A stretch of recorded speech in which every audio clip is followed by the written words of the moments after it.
Welcome, ladies and gentlemen. I want to appreciate you so much because of your great support.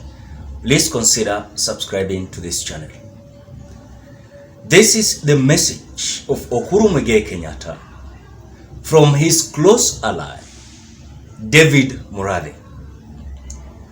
David Murathe is saying that Uhuru Kenyatta will guide the Mount Kenya region in the 2027 political directions.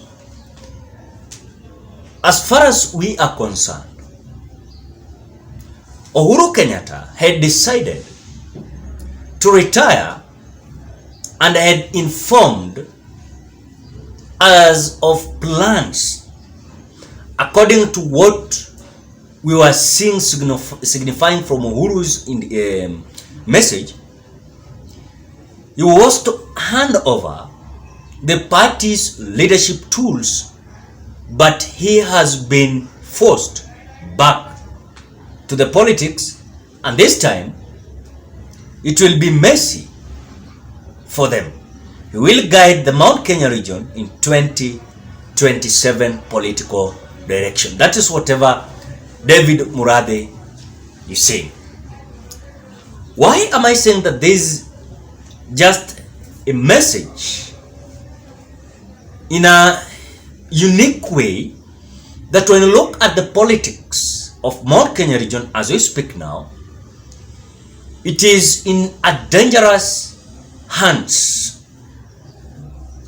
When you look at kind of leadership that is in Mount Kenya region, is a bit worrying, because when you look at their decision, their commitment, and also what they deserve to be called Mount Kenya leaders, does not come out clearly, as some leaders are just going for their interest, not for the basis of the Mount Kenya region residents' interest. For example, we are having people who are holding a high profile office in the Republic of Kenya. When you look at Rigathi Gachagua, you look at the majority leader Kimani Ichung'wah, look at Moses Kuria, who is the cabinet minister of investment and trade, look at the CS of water and irrigation Alice Wahome, look at different individuals in the Mount Kenya region. It seems like they are so disparate that the interest is so much important than any kind of the politics that they are playing in their region. So in this video, I want us to have a candid discussion why the moves of Uhuru Kenyatta is still a threat to these so-called individuals who are holding a high-profile offices in the Republic of Kenya, but they're coming from Mount Kenya region. But before we do that, ladies and gentlemen, we are requesting you the humble heart. We are having a fundraising in this channel to support Nudin Salash, who is going to take a kidney transplant at Medihill Hospital, Parklands, Nairobi County. After reaching out this channel, and of course is among those who is supporting, among us those who support this channel, and after that he is requesting for your support to assist him raise 1 million Kenya shillings. So if you're willing, with a humble heart, I'm requesting you can donate what you have through the number that I'm displaying below the screen. Donate what you have, I will appreciate. Now, when you look at the message of David Murathe at this moment, where the ground is so hostile, the expectation of the people is not there. When you look at the trust from the voters towards these leaders, it seems like is being dimmed daily. So when you look at the prospect that David Murathe, who is a close ally of Uhuru Muigai Kenyatta, coming out to say that this time round is going to be messy, not the way Rigathi Gachagua and his brigade expected.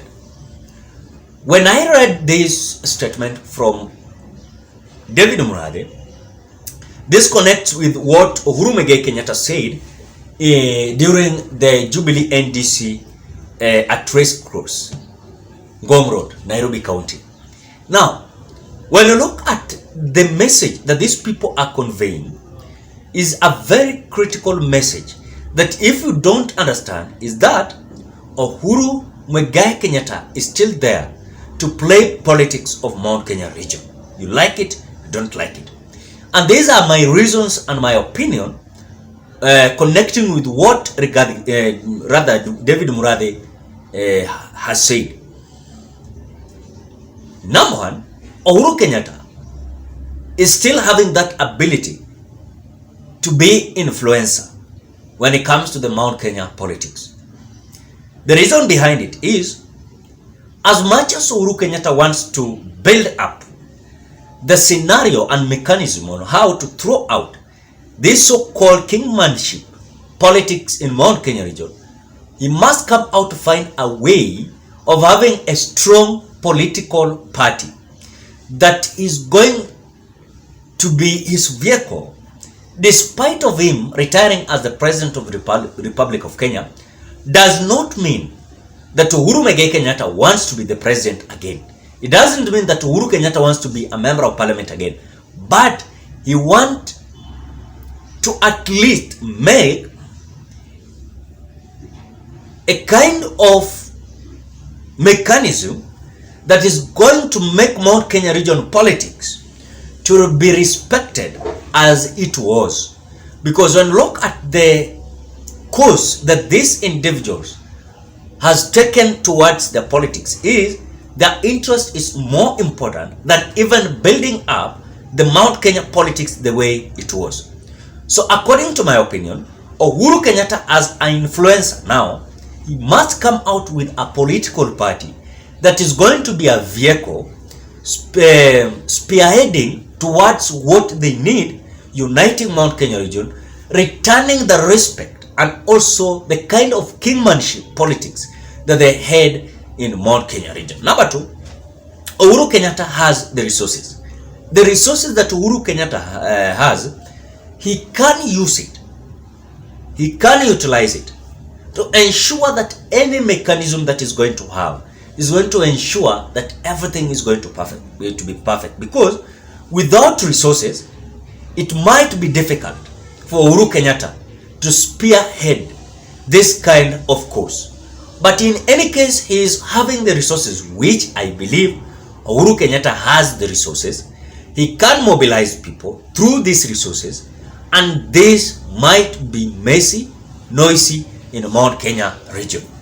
Number three, Uhuru Kenyatta has the ground to defend himself by saying, I told you before my retirement that I knew William Ruto better than you. You never came out to listen to me. But now you're seeing it coming to pass after I said it before I retired. I told you that I knew the kind of William Ruto. I knew during my partnership with him in Jubilee government. So when he came out explaining to the Mount Kenya region residents, these people saw like Uhuru Kenyatta never liked William Ruto. But Uhuru Kenyatta never trusted William Ruto because of this kind of promise after promises. So this is the kind of ground that Uhuru Kenyatta has it to come out again to explain to the people the prospect and his motive of taking the cause of fighting for Mount Kenya region. Not for him to be the president, not for him to be the member of parliament, the governor, but to stand strong to say no for divisive politics in Mount Kenya region, no for this kind of malicious kind of so-called kingmanship Mount Kenya politics leadership, and that is why Uhuru Kenyatta has the ground. Then another thing is, the ground is hostile. As the ground is hostile, Uhuru Kenyatta has the opportunity to team up with the residents, the voters from Mount Kenya region, that this is our decision. You lied to us during electioneering period. Uhuru Kenyatta told us, now this is whatever we are experiencing. So for that, that is why the message of David Murathe is summarizing all this kind of prospect and motive of Uhuru Kenyatta, that he had decided to retire, but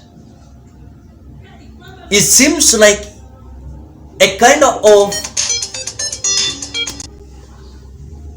back to the politics. So when you look at the guidance now that Uhuru Kenyatta is having, there's a very little kind of politics that is being planned against Rigathi Gachagua, William Ruto's politics in Mount Kenya region. Not only even in Mount Kenya region, but look at several regions. You're going to be shocked when we reach 2027. Why? I know some people are saying that William Ruto is just playing with the mind of these people, that with the time is going to deliver and people are going to back supporting him. But let us wait. What are your thoughts? Drop your opinion at the comment section below. Otherwise, thank you so much because of great support. Please consider subscribing, liking, commenting, and sharing this video.